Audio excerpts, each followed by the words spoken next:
হরে কৃষ্ণ, রাধে রাধে, জয় Shrikrishna. Pinki Gopal lifestyle চ্যানেলে অনেক অনেক আমার ভিডিও কাছে দূরে যেখান থেকে দেখছেন সবাইকে অনেক অনেক ভালোবাসা। একটাই অনুরোধ, কেউ ভিডিওটা স্কিপ করে দেখবেন না, পুরো ওয়াচ করে দেখবেন। লাইক, শেয়ার, কমেন্ট করতে একদম ভুলবেন না। বন্ধুরা, আজকের ভিডিওটা আমি এই নিয়ে আলোচনা করব যে ভগবানের সামনে আমরা পুজো পাঠ জপ ধ্যান করার সময় কেন আমাদের চোখে বারবার জল আসে এবং কেন বারবার হাই ওঠে। এবং এই প্রশ্নটি অনেকেই করে থাকে যে আমি যখন পুজো করতে যাচ্ছি কিংবা আমি যখন জপ করছি, ভগবানের ধ্যানও করছি, সেই সময় আমার হাইও ওঠে, বারবার চোখে যেন জল চলে আসে।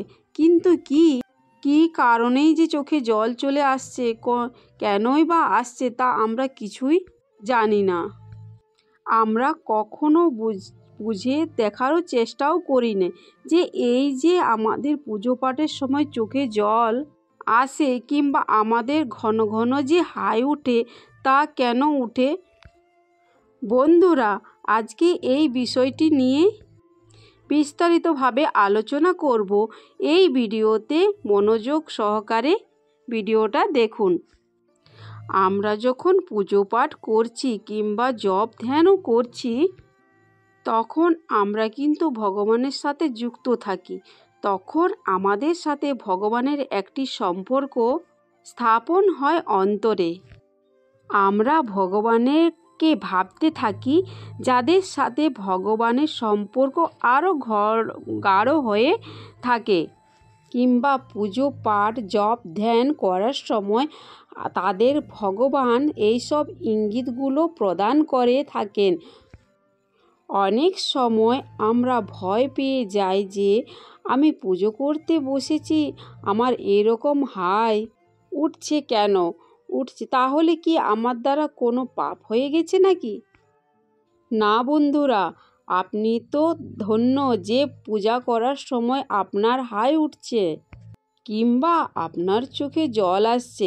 হাই ওঠার আসল কারণ হলো, আমাদেরকে যখন হাই উঠে তখন কিছুটা হাওয়া আমরা প্রথমে বাইরে থেকে গ্রহণ করি, তারপরে আমাদের ভেতর থেকে কিছুটা হাওয়া বাইরে ত্যাগ করি। এটাকে হাই বলা হয়। আসলে পর আত্মা সেই বাইরের হাওয়া সাথে আমাদের শরীরের অভ্যন্তরে আমাদের যে প্রাণ বায়ু অর্থাৎ পর আত্মার যে অবচ্ছেদটা অংশ, সেই আত্মার সাথে মিলন করে। যেসব ব্যক্তিদের এরকম হাই উঠে থাকে পুজো পাঠ কিংবা জপ ধ্যানের সময়, তারা খুবই বিশেষ। তারা এইরকম একজন সবার সাথে হয় না। সবাই এতটা স্বীকৃতি করে পৃথিবীতে জন্মগ্রহণ করে না। সবাই ভগবানের এতটা প্রিয় এতটা কাছে হয় না। যেসব ব্যক্তিদের সাথে এরকম হয়ে থাকে তারা খুবই আধ্যাত্মিক হয়ে থাকে, তারা খুবই পূর্ণ আত্মা হয়ে থাকে। এর মানে ভগবান আপনাকে কৃপা করেছে। আমরা প্রতিটি মানুষ, কেউ ভগবানের ভক্ত, কেউ অন্যান্য দেবদেবীরও ভক্ত। আমরা যখনই আমাদের মন্দির, আমাদের সেই প্রিয় দেবদেবী কিংবা ভগবানের বিগ্রহের সামনে গিয়ে বসি, আমরা যখন পুজো করি, আরাধনা করি, আরতি করি, আমাদের চোখে জল আসে। কিন্তু সেই সময় আমাদের যে হৃদয়ে কোনো দুঃখ লুকিয়ে আছে তা নয়। আমরা নিজেরাই বুঝতে পারি না আমাদের কেন এরকম হয়। প্রতিটি মানুষ যখন জন্মগ্রহণ করেছে, সে বিভিন্ন দেব বা দেবীর কিংবা ভগবানের একটি সত্তা নিয়ে জন্মগ্রহণ করেছেন। এই যে আমরা মানুষরা কেউ ভগবান বা শ্রীকৃষ্ণকে ভালোবাসি, ভক্তি করি, কেউ ভোলেনাথকেও ভক্তি করি, ভালোবাসি। আমরা এই যে ভক্তি করি কেন বা কি করি, আমরা কি কখনো এটা ভেবে দেখেছি? দেখিনি। আমাদের প্রতিটি মানুষের পূর্বজন্মে আরও এক জন্মের সাথে একটি সম্পর্ক থাকে। আমরা পূর্বজন্ম ঠিক সেই দেবদেবীর কিংবা ভগবানের শ্রীকৃষ্ণকে আমরা ভালোবাসতাম। এই জন্ম আমরা সেই একই সত্তার জন্মেছি, যার জন্য আমরা এই জন্য সেই দেবদেবী কিংবা ভগবানকে আমরা ভালোবাসি। যেসব ব্যক্তিদের পুজো পাঠ কিংবা জপ ধ্যান করার সময় চোখে জল আসে কিংবা ঘন ঘন হাই উঠে, জানবেন ভগবান আপনাকে একটি বিশেষ ইঙ্গিত দিচ্ছেন যে তিনি আপনার খুব কাছে আছে। যেসব মানুষদের সাথে এরকম হয় তারা কোটিতে একজন, কারণ সবার সাথেই এরকম হয় না। সব মানুষ এতটা স্বীকৃতি করে আসে না এই পৃথিবীতে যে ভগবানের সামনে গেলে তার চোখে জল আসবে। ভগবানের সামনে সবার চোখে জল আসে না। ভগবান যাকে বিশেষভাবে কৃপা করেন একমাত্র তারই চোখে জল আসে। বন্ধুরা, চুম্বক যেমন লোহাকে আকর্ষণ করে, আমাদের ভেতরে পরআত্মার অবিচ্ছেদ্য অংশ আছে, অর্থাৎ আত্মা আছে বলে আমরা কিন্তু বেঁচে আছি। তো আত্মা যেহেতু পরআত্মার অবিচ্ছেদ্য অংশ, যেহেতু যখন আমরা মন্দিরে যাই, আমরা যখন আমাদের প্রিয় দেবদেবী কিংবা ভগবানের বিগ্রহের সামনে গিয়ে দাঁড়াই, তখন পরআত্মা আত্মাকে আকর্ষণ করে। যেসব মানুষের সাথে এইরকম হয়ে থাকে তারা খুবই সৌভাগ্যবান মানুষ। তারা আগের জন্মে ঈশ্বর প্রেম করতে পেরেছিল, এই জন্মে তারা ঈশ্বর প্রেম করতে পারছে।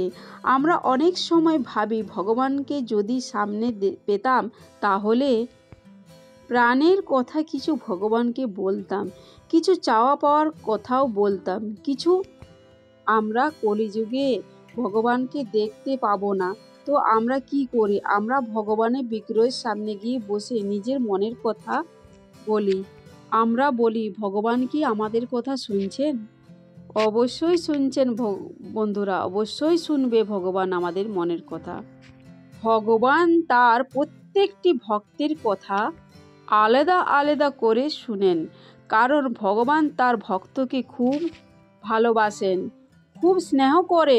অনেক সময় আমরা ঠাকুর ঘরে বসে আছি, ভগবানের হাত থেকে একটি ফুল নিচে পড়ে গেলে আমরা চমকে গেলাম, আমরা ভয় পেয়ে গেলাম, কিন্তু ভয় পাওয়ার কিছু নেই বন্ধুরা।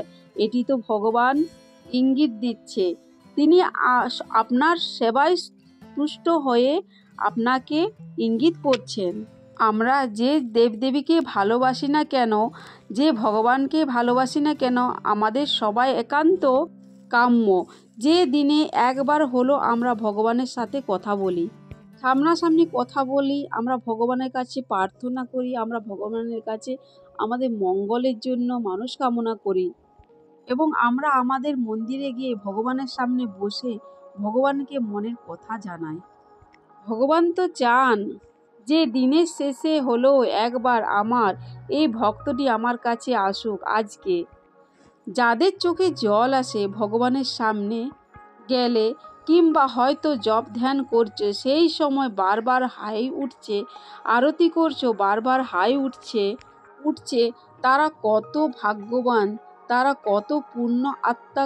আমরা যখন একান্ত বসে ভগবানের নাম করি, তখন আমরা কিন্তু একটি গভীর সাগরে তলিয়ে যেতে থাকি এবং সেই সাগরের জলে আমরা সাঁতার কাটি। আমরা তখন ঈশ্বর আরাধনায় এতটাই মত্ত হয়ে থাকি যে আমরা এই জাগতিক জগতে সব কিছু তখন ছিন্ন করে ছেড়ে ফেলি। আমরা তখন ঈশ্বর আরাধনায় মত্ত থাকি। ঈশ্বর তো তাই বলেছেন যে তুমি এই যে জাগতিক জগতে দেখছো, এই কিছু সত্য নয়, এসব নকল, আসল তো শুধু একমাত্র আমি। তুমি আমাকে দেখো, আমাকে শোনো, আমাকে বোঝার চেষ্টা করো, তবে তো তুমি আমার উপলব্ধি করতে পারবে। আর যেসব মানুষের চোখে জল আসে পুজো পাঠের সময়, জপ ধ্যান করার সময়, জানবেন যে তারা ভগবানকে উপলব্ধি করতে পারে, তারা বুঝতেও পারে এসব মানুষরাই একটু উদাসীন হয়ে থাকে, তারা থাকে ভগবানকে প্রেম হারিয়ে ফেলেছে। আজকে তো আপনি খুব ভাগ্যবান যে আপনার চোখে জল আসছে পুজো পাঠের সময়। একটি পূজা ঘরে হয়তো দেখা যাচ্ছে 12 জন আছে, 12 জন ভগবানকে পূজা করছেন, পূজায় সেবা কার্য করছে, সব কিছু করছে। তো 12 জনের মধ্যেই তো 12 জনের চোখে জল আসছে না, একজনের চোখে জল আসছে। তো আমাদের এটি ভাবার বিষয় যে 12 জনে এলো না, একজনে কেন এলো? কারণ সেই একজনই হচ্ছে ভগবানের খুব কাছের, ভগবান তাকে কৃপা করেছে, সে ভগবানকে উপলব্ধি করতে পেরেছে। আত্মা হচ্ছে পরম আত্মার অবচ্ছেদ একটি অংশ। আত্মা তো তাই সব সময় পর আত্মার সাথে মিলিত হইতে চায়। তো আমরা এই দেহ যতক্ষণ আছি আমাদের একান্ত কাম্য যে সে দেব দেবীকে ভালোবাসে, যে ভগবানকে ভালোবাসে, প্রত্যেকের কাম্য পুজো পাঠ করা, জপ ধ্যান করা এবং ভগবানের সব সময় তাদের দিকে একটা আলাদা দৃষ্টি দিয়ে দেখবেন। এইসব ধরনের ব্যক্তিদের সাথে কেন মানুষ হুটহাট কোনো ছলনা করতে পারে না?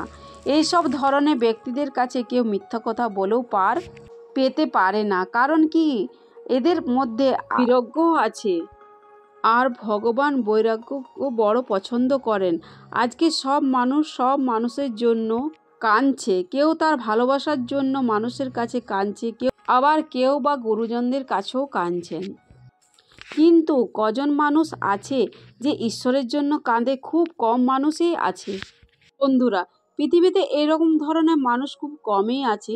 আর যারা এরকম ধরনের মানুষ আছে তারা ভগবানের সবচেয়ে প্রিয় একটি মানুষ। এটি বুঝতে হবে বন্ধুরা। আমাদেরকে আজকে অনেক সময় আমরা দেখি, আমরা যখন মন্দিরে পুজো করি, ভগবানের হঠাৎ প্রদীপের আগুনটা কীরকম করে জ্বলে উঠল, আমরা চমকে গেলাম, ভয় পেয়ে গেলাম। তাহলে কি আমাদের দ্বারা কোনো অন্যায় হয়ে গেল? অজান্তে কোনো পাপ হয়ে গেল নাকি? না বন্ধুরা, না, কোনো অন্যায় হয়নি, কোনো পাপও হয়নি। এটা তো ভগবানের ইঙ্গিত দিচ্ছে যে তিনি আপনার পুজোতে সন্তুষ্ট। আজকে যেসব মানুষের পুজো পাঠে সময়, জপ ধ্যান সময় হাই উঠে ঘন ঘন এবং চোখে জল আসে, এইসব মানুষরাই দেখবেন একটু উদাসীনই হয়ে থাকে। এই কারণে সাথে কথা বলেছে, কিন্তু এই ব্যক্তিটি কোথায় যেন হারিয়ে গেছে। বন্ধুরা, আপনারা নিশ্চয়ই বুঝতে পেরেছেন যে বারবার হাই ওঠা বা বারবার চোখে জল আসা ভগবান কিসের ইঙ্গিত দেয়। তো বন্ধুরা, ভিডিওটা আর বড় করলাম না, এইখানে এন্ড করছি। ভালো লাগলে অবশ্যই লাইক শেয়ার কমেন্ট করবেন। সবাই ভালো থাকবেন, সুস্থ থাকবেন। রাধে রাধে।